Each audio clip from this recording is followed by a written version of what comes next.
Shalom saudara-saudaraku, selamat pagi. Kembali kita berjumpa dalam acara perenungan firman Tuhan secara online. Saya percaya dimanapun Anda berada, penyertaan perlindungan Tuhan berlaku dalam kehidupan saudara. Sebelum kita memulai perenungan ini, mari kita sama-sama berdoa terlebih dahulu. Bapa yang kami kenal dalam nama Tuhan Yesus Kristus, kembali kami anak-anak-Mu Tuhan datang menghampiri hadirat-Mu yang kudus untuk mengucap puji syukur dan banyak terima kasih Tuhan atas segala berkat, perlindungan, penyertaan yang sudah Kau berikan bagi kami sepanjang hari-hari yang sudah lewat. Terima kasih juga sampai detik ini pun Engkau tetap menyertai kami. Bapa, ini kami anak-anak-Mu Tuhan, kami ingin mendengarkan sebagian dari isi hati-Mu. Mari nyatakan isi hati-Mu bagi kami, sehingga kami boleh lebih lagi mengerti apa yang menjadi mau dalam hidup kami, Bapa.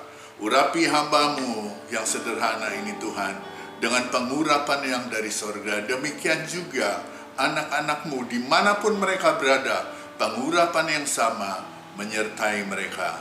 Di dalam nama Tuhan Yesus Kristus, kami sudah berdoa dan mengucap syukur. Yang percaya katakan, amin, amin. Ya, baik, saudaraku, jemaat Tuhan, jemaat The House of Grace, The Kingdom of God, dimanapun Anda berada, dan juga saudara-saudaraku, anak-anak Tuhan yang sedang menikmati pemberitaan firman Tuhan ini, saya berdoa, kiranya Tuhan, berkat Tuhan, perlindungan Tuhan, damai sejahtera Tuhan, melimpah dalam kehidupan Anda sekalian. Haleluya. Ya, saudaraku, seringkali kita mendengar hal-hal berikut. Like father, like son. Yang maksudnya artinya, biasanya jika bapaknya dokter, maka anaknya pun ikut jadi dokter. Atau jika bapaknya seorang pengusaha, maka anaknya pun jadi pengusaha. Bahkan ketika anak-anak saya masih kecil, ketika mereka bertanya, besok kamu mau jadi apa kalau sudah besar? Mereka selalu katakan, saya ingin jadi papa, seperti papa. Saudaraku,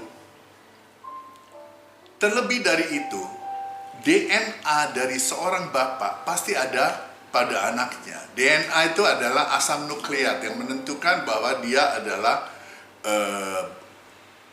memiliki benih daripada bapaknya, ya, sel dari bapaknya. Nah, dengan cara yang sama, saat Anda dilahirkan kembali, Anda dilahirkan dari Tuhan. Jadi Anda adalah anak-anak Elohim yang maha tinggi, yang mana engkau memiliki DNA Bapa Elohim. Nah, ketika engkau memiliki DNA Elohim, Anda juga akan memiliki paling tidak karakter Bapa Elohim. Sebab Elohim ada di dalam Anda dan Anda di dalam Elohim. Amin. Jadi semua orang yang menerima Yesus sebagai Tuhan dan Juru Selamatnya diberi kuasa untuk menjadi anak-anak Elohim. Amin. Tetapi sayangnya, banyak di antara kita tidak memahami hal ini. Kita hanya tahu bahwa kita adalah anak tanpa dapat memahami atau mengimplementasikannya dalam kehidupan kita sehari-hari. Sehingga banyak di antara kita, anak-anak Tuhan, yang tidak dapat menikmati perhentian atau rest atau istirahat di dalam kasih Bapa. Saudaraku, Yesus diutus untuk menebus kita yang dulu takluk kepada hukum Taurat. Supaya apa? Supaya kita diterima menjadi anak. Dan karena kita adalah anak, maka Elohim telah memberikan rohnya, roh Kristus ke dalam hati kita, sehingga kita bisa berseru, ya Aba, ya Bapa. Jadi kita bukan lagi hamba, melainkan anak. Haleluya. Kemarin saya mendengar sedikit cuplikan khotbah yang dibawakan oleh seorang hamba Tuhan bahwa kita di dalam mengandalkan Tuhan harus secara benar. Bahwa mengenai kebutuhan jasmani, Elohim telah mengajarkan hukum tabur tuai yang secara adil ditegakkan kepada setiap orang. Elohim memperlakukan semua orang sama. Dia memberi matahari buat orang yang jahat, dan dia juga memberikan matahari untuk orang yang benar. Dia memberikan juga hujan kepada orang benar, dan dia memberikan hujan buat orang yang tidak baik. Menurut hamba Tuhan ini, kalau orang Kristen mendapatkan dispensasi seperti itu, maka Elohim tidak fair. Dan yang lebih rusak, Elohim merusak atau menghancurkan mental anak-anaknya. Saudaraku, ketika saya mendengar ini, saya mengerti hamba Tuhan ini berbicara tentang universal blessing. Tetapi dia tidak berbicara tentang special blessing yang Bapa sediakan bagi anak-anaknya. Terus terang saya kurang setuju dengan pendapat hamba Tuhan tersebut. Sepertinya kita hanya boleh mengandalkan Elohim hanya untuk masalah-masalah yang rohani. Sedangkan untuk masalah-masalah yang jasmani, tidak. Sebab menurut hamba Tuhan itu dengan adanya masalah, maka masalah akan membuat kita menjadi dewasa, cakap menghadapi hidup, memahami kebutuhan orang lain, menikmati damai sejahtera Elohim, dan kita menyadari, menghayati bahwa dunia bukan rumah kita.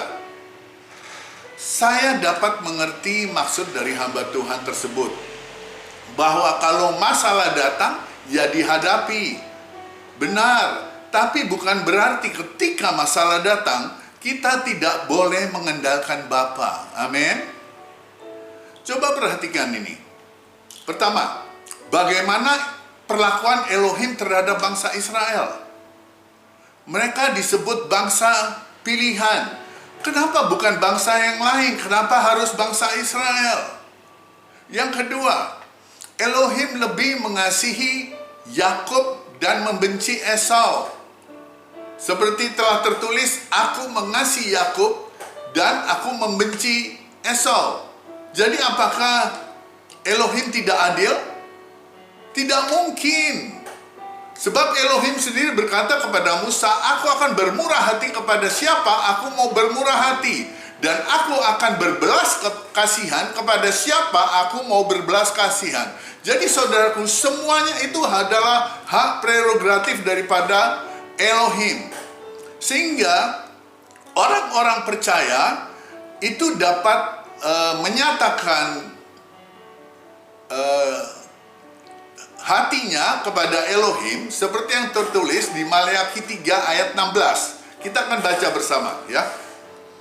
Beginilah berbicara satu sama lain orang-orang yang takut akan Tuhan. Tuhan memperhatikan dan mendengarnya. Sebuah kitab peringatan ditulis di hadapannya bagi orang-orang yang takut akan Tuhan dan bagi orang-orang yang menghormati namanya. Mereka akan menjadi milik kesayanganku sendiri. Ini perjanjiannya. Mereka akan menjadi milik kesayanganku sendiri, firman Tuhan semesta alam. Pada hari yang kusiapkan, aku akan mengasihani mereka sama seperti seorang menyayangi anaknya yang melayani dia.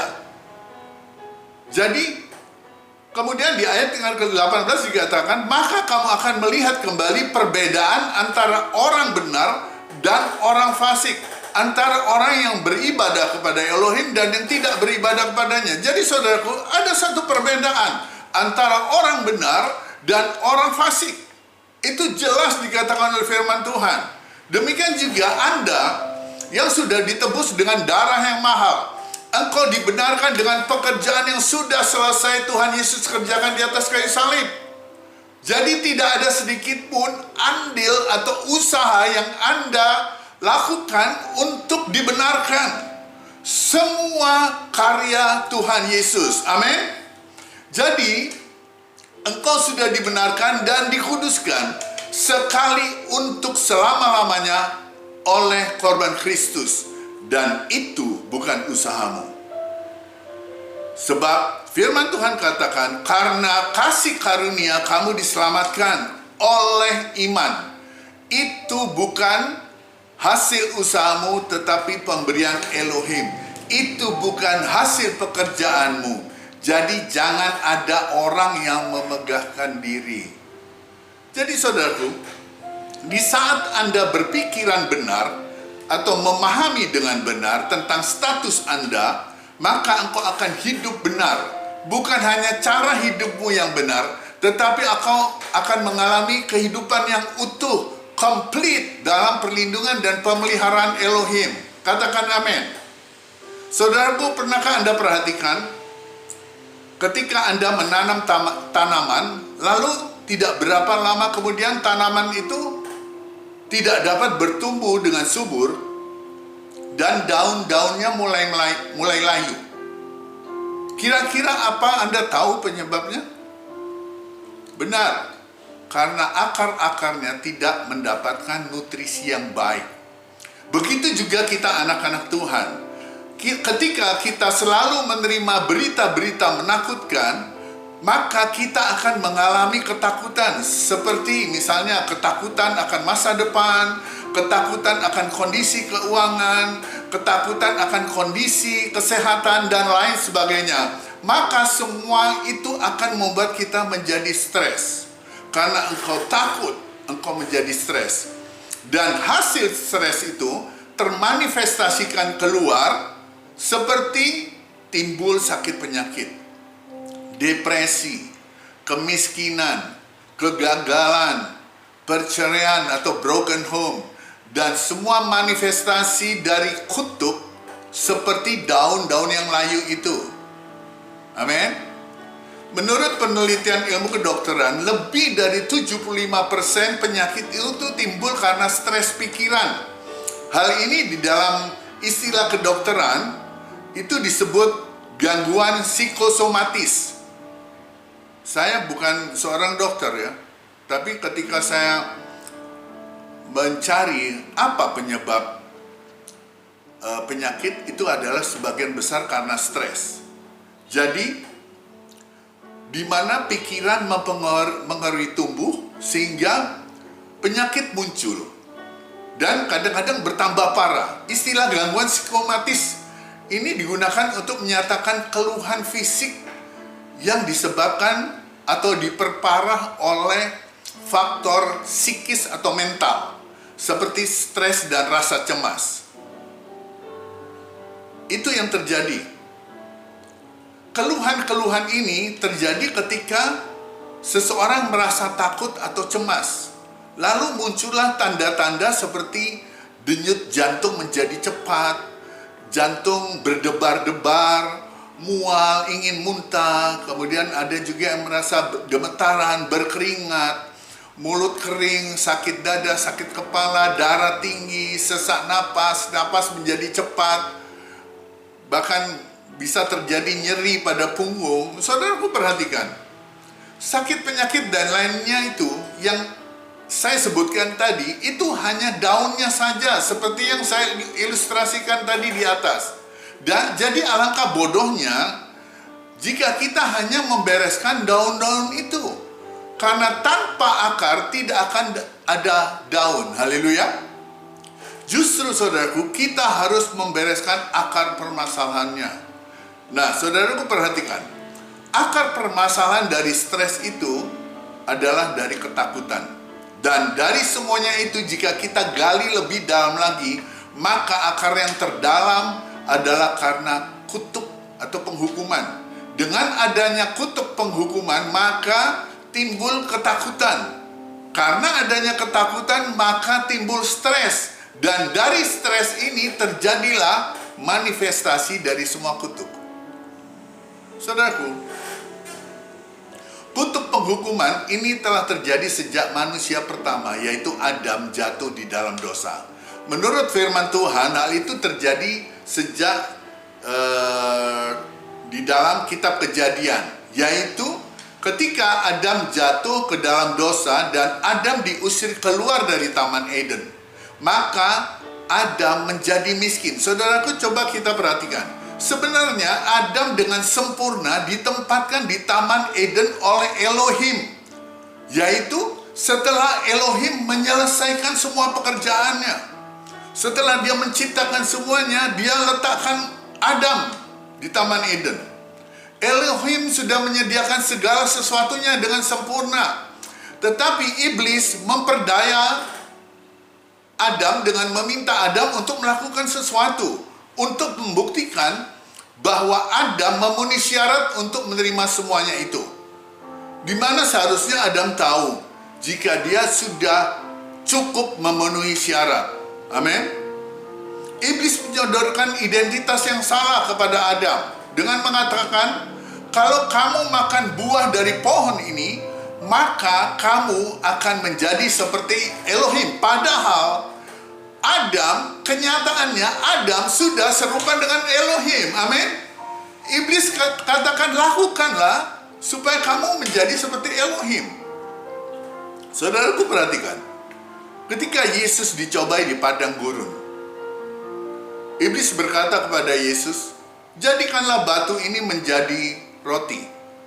Pada waktu itu Yesus sudah puasa dan dia sangat lapar.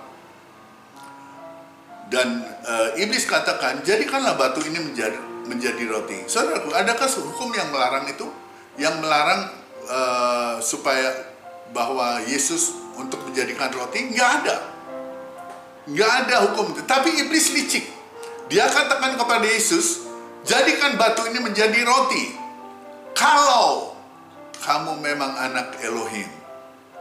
Tapi perhatikan, Tuhan Yesus tidak mau melakukan di depan iblis. Dia tinggal diam. Demikian juga di pencobaan yang lain, Yesus diam. Yesus tahu status dia sebagai apa. Jadi di saat engkau tahu status Anda tinggal diam. Saudara nggak perlu melakukan apapun. Engkau adalah kebenaran Bapa di dalam Kristus. Amin. Engkau dibenarkan dan dikuduskan sekali untuk selama-lamanya berdasarkan pada pekerjaan yang sudah Yesus selesaikan di atas kayu salib. Jadi saudaraku, hal terpenting yang kau harus yakini adalah status atau identitasmu di hadapan Elohim. Bahwa engkau adalah engkau yang sudah dibenarkan dan sudah dikuduskan. Engkau adalah anak. Anda bukan pendosa. Engkau adalah bangsa yang terpilih. Imamat yang rajani, the royal priesthood. Haleluya. Engkau adalah anak raja yang duduk di sebelah kanan Bapa. Amin. Jika kita sebagai orang percaya berbuat dosa, itu berarti Anda memiliki identitas yang salah. Anda lupa siapa sebenarnya Anda, dan iblis berusaha meyakinkan Anda bahwa Anda masih manusia lama. Iblis berusaha untuk mengecoh saudara dengan perasaan Anda, dengan mengintimidasi Anda. Dia akan katakan, lihat, engkau masih berbuat dosa. Engkau masih jatuh di dalam dosa. Kamu tidak berubah. Kamu masih tetap yang dulu. Kamu masih tetap manusia lama itu. Mengapa itu bisa terjadi? Sebab setelah bertahun-tahun Anda mendengar tuduhan-tuduhan iblis, engkau berdosa, engkau orang berdosa, engkau tidak layak, engkau harus hidup kudus. Itu terus-menerus dikatakan iblis ke dalam pikiran dan perasaan di benak Anda. Jadi walaupun kadang engkau sudah lahir baru, kadang-kadang perkataan-perkataan atau tuduhan-tuduhan iblis terhadap Anda itu masih terngiang-ngiang dalam perasaan dan pikiran Anda. Contoh, ketika Anda berada di suatu mall, di parkir mall, tiba-tiba Anda mendengar bunyi alarm mobil. Tuit, tuit, tuit, tuit dalam waktu yang cukup lama. Maka ketika alarm itu berhenti, Anda masih mendengar di pikiran dan perasaan Anda. Padahal alarm itu sudah berhenti, saudaraku. Begitu juga halnya iblis. Dia sudah tinggalkan Anda. Ketika Anda menjadi manusia baru, dia tinggalkan Anda. Tetapi masih saja Anda mendengar intimidasi atau gejalanya dalam pikiran maupun perasaan Anda. Tapi ingat, itu hanya gejala saja. Iblis sudah pergi. Nah, ketika Anda lengah karena menikmati gejalanya, maka status Anda menjadi salah. Anda akan berpikir, iya ya, aku masih belum berubah. Aku masih orang berdosa. Wow.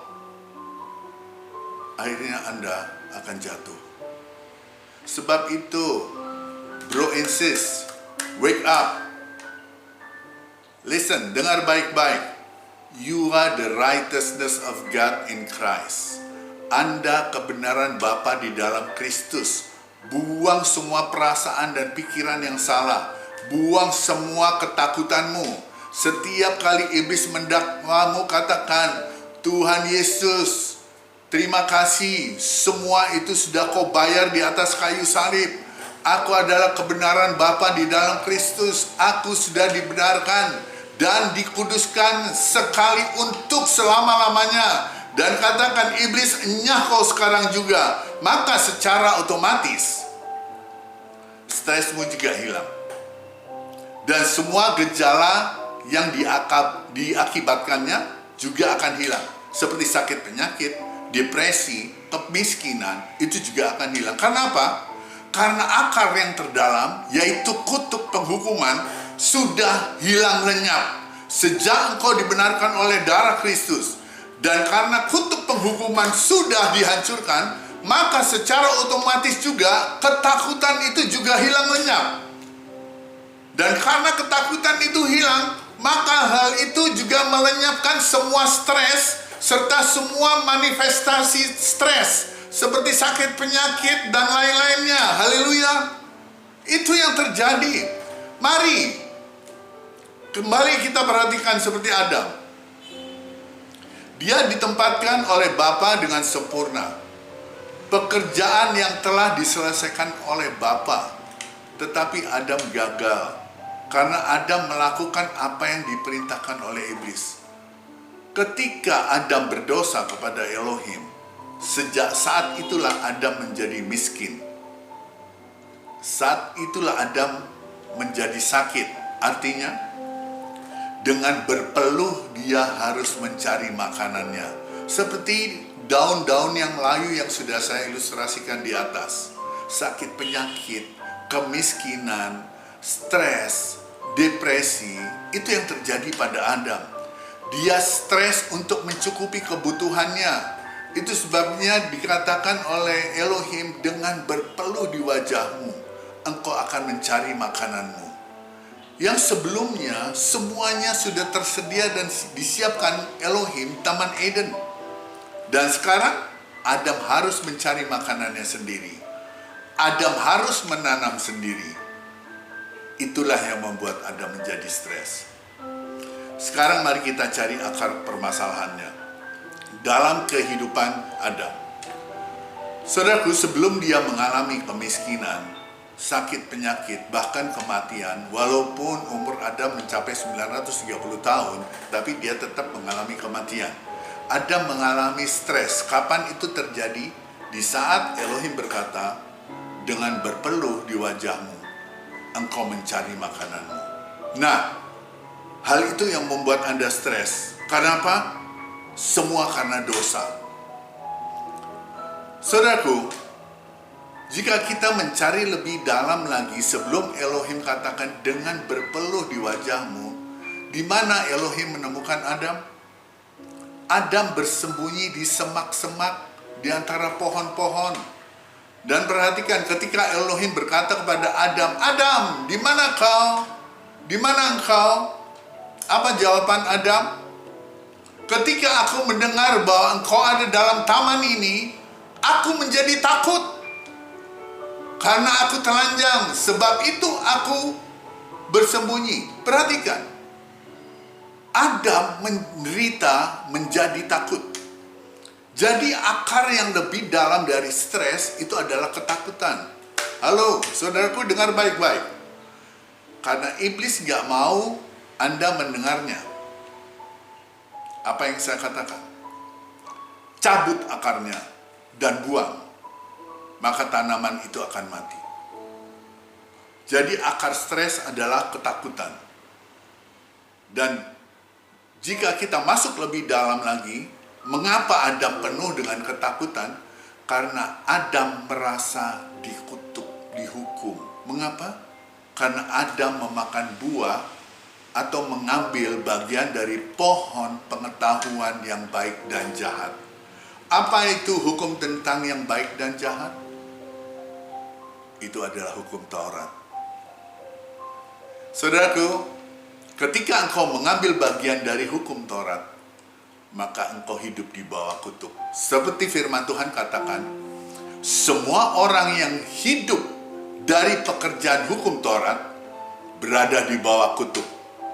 Sebab ada tertulis, terkutuklah orang yang tidak setia melakukan segala sesuatu yang tertulis dalam kitab hukum Taurat.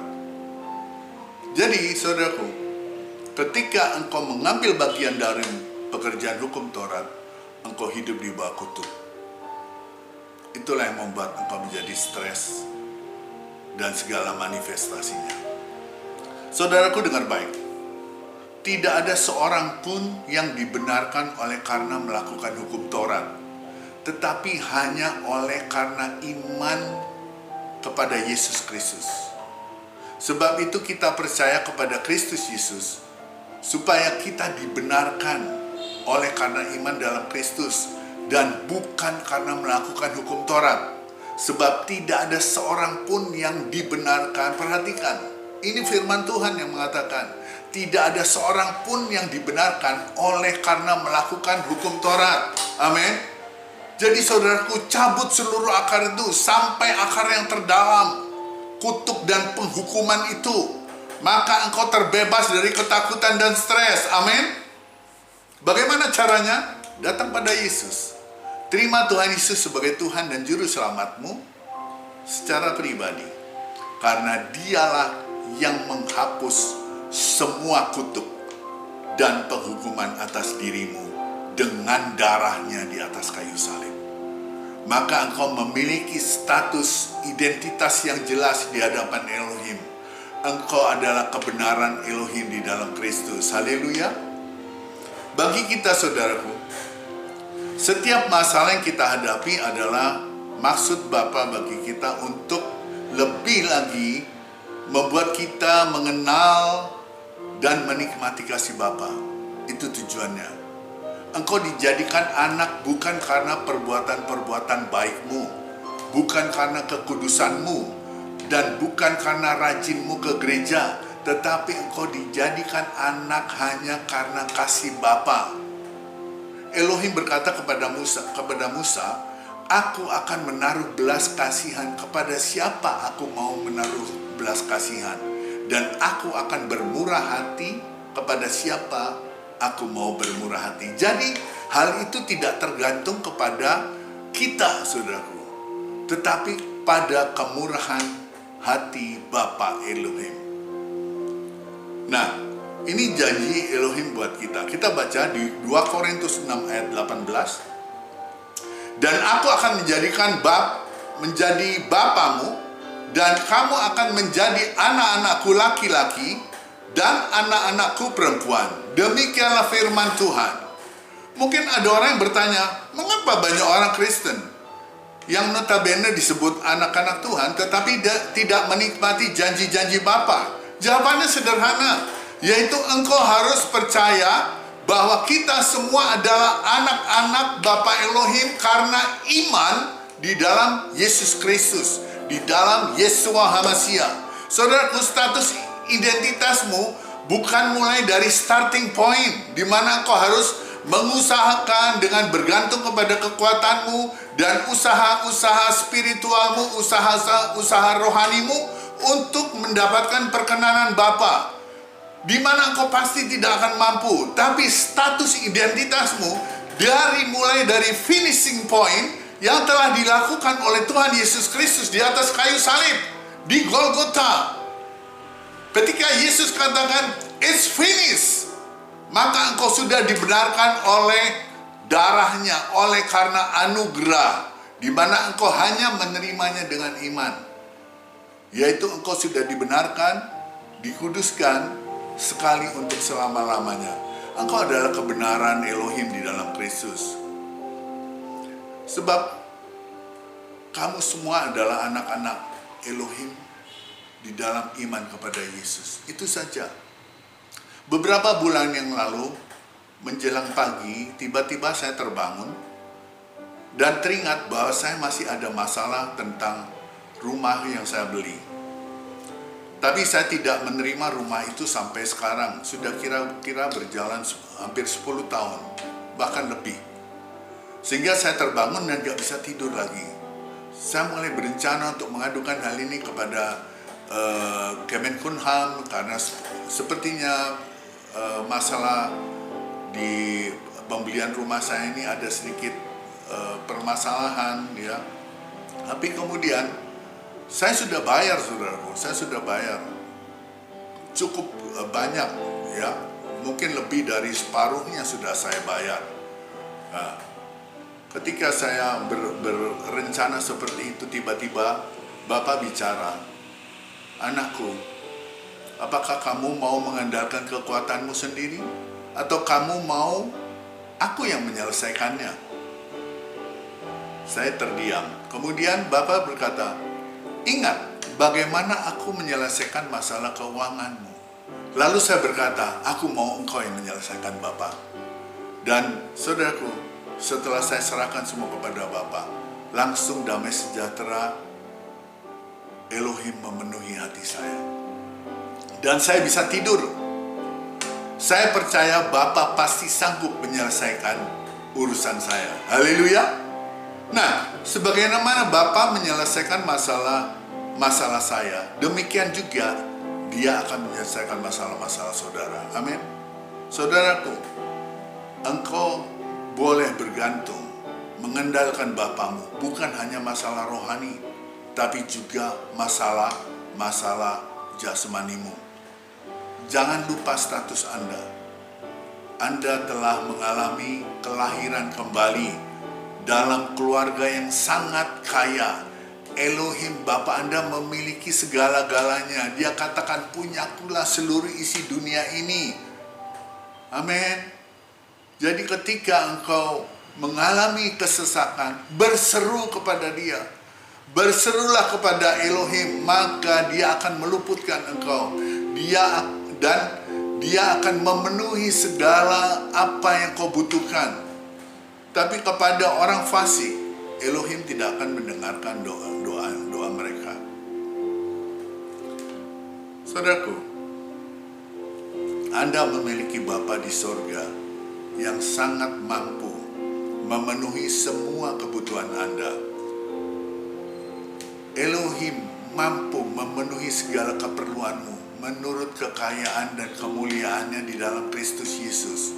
Saudaraku, Bapa Elohim sanggup melimpahkan segala kasih karunia kepadamu supaya kamu senantiasa berkecukupan di dalam segala sesuatu dan malah berkelebihan di dalam berbagai kebajikan. Itu yang dijanjikan Elohim. Itu sebabnya Yesus HaMashiach berkata, jangan khawatir. Bahkan jika Anda tidak mempunyai cukup uang saat ini, jangan khawatir. Minta saja kepada Bapa penyedia kebutuhan itu. Dia adalah Yehovah Jireh. Karena Bapa surgawi kita sangat kaya. Di saat seseorang datang mungkin kepadamu dan menceritakan segala permasalahannya, dan bertanya mungkin kepada saudara, apakah yang harus dia lakukan? Maka jalan keluar pertama yang harus Anda katakan, perjelas status dia di hadapan Bapa. Kemudian Anda harus berkata, jangan khawatir, mari kita bicarakan kepada Bapa tentang itu. Semua itu tidak ada masalah buat Bapa. Datang kepada Dia, itu yang harus kau katakan. Haleluya. Demikian juga kalau ada orang yang sakit datang kepadamu untuk didoakan, maka katakan, oleh bilur-bilur Kristus engkau sembuh, dan percayalah apa yang kamu doakan pasti jadi. Saudaraku yang terkasih, bahkan bila engkau memandang segala sesuatu di sekelilingmu nampaknya sedang tenggelam, bisnismu tenggelam, pekerjaanmu tenggelam, rumah tanggamu tenggelam, mungkin masa depanmu engkau rasa tenggelam. Ingat, kita masih punya Tuhan.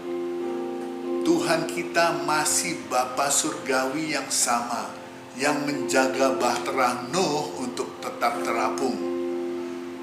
Orang-orang yang Dia kasihi akan tetap aman, akan tetap selamat, serta harta miliknya akan tetap utuh.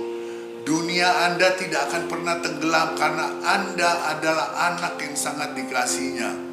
Sehingga engkau akan berani berkata, walau 1000 rebah di sisi kiriku, 10.000 di sebelah kananku, tapi semuanya itu tidak akan menimpa aku, karena Elohim menjagaiku. Haleluya. Saudaraku, ingat, Anda dilahirkan dari Tuhan. Anda dilahirkan untuk menjadi pemenang, karena Bapa Anda adalah pemenang, maka Anda pun demikian. Jadi kita harus tahu dan yakin bahwa kita adalah anak yang sangat dikasihi Bapa. Itu sebabnya Paulus berkata begini, aku berdoa supaya kamu bersama-sama dengan segala orang kudus dapat memahami betapa lebarnya dan panjangnya dan tingginya dan dalamnya kasih Kristus, dan dapat mengenal kasih itu sekalipun ia melampaui segala akal, segala pengetahuan. Aku berdoa supaya kamu dipenuhi di dalam seluruh kepenuhan Elohim, karena bagi Dialah yang dapat melakukan lebih banyak dari apa yang kita doakan dan pikirkan. Itu yang dikatakan oleh Paulus. Nah, di saat engkau sadar sepenuhnya akan status dan identitasmu di hadapan Elohim, berarti kita telah mengenal dan percaya akan kasih Elohim kepada kita, bahwa Elohim itu sangat mengasihi kita. Siapa yang tinggal di dalam kasih Elohim, maka ia tinggal di dalam Elohim, dan Elohim di dalam dia. Sehingga kita memiliki satu keberanian. Dalam hal inilah kasih kita disempurnakan, supaya kita punya keberanian percaya bahwa sama seperti Yesus di surga, demikian juga kita di bumi ini. Sama seperti Yesus di surga tidak pernah mengalami kekurangan, demikian juga kita di bumi ini. Sama seperti Yesus di surga tidak ada sakit penyakit, demikian juga kita di bumi ini akan mengalami kesehatan yang sempurna.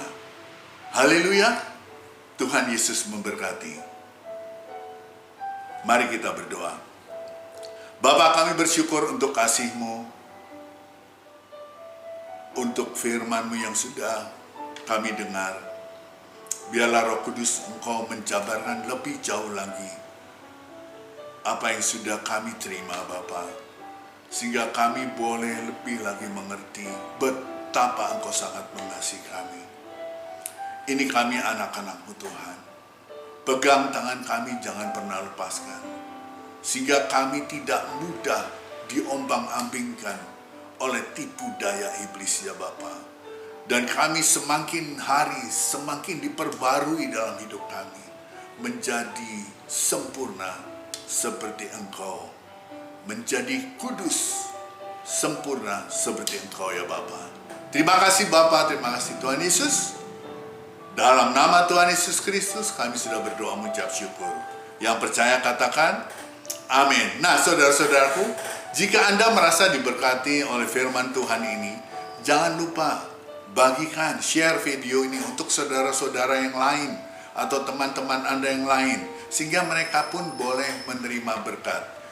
Juga jangan lupa tekan subscribe agar Anda dapat menerima video-video firman Tuhan yang akan datang. Tuhan Yesus memberkati. Shalom.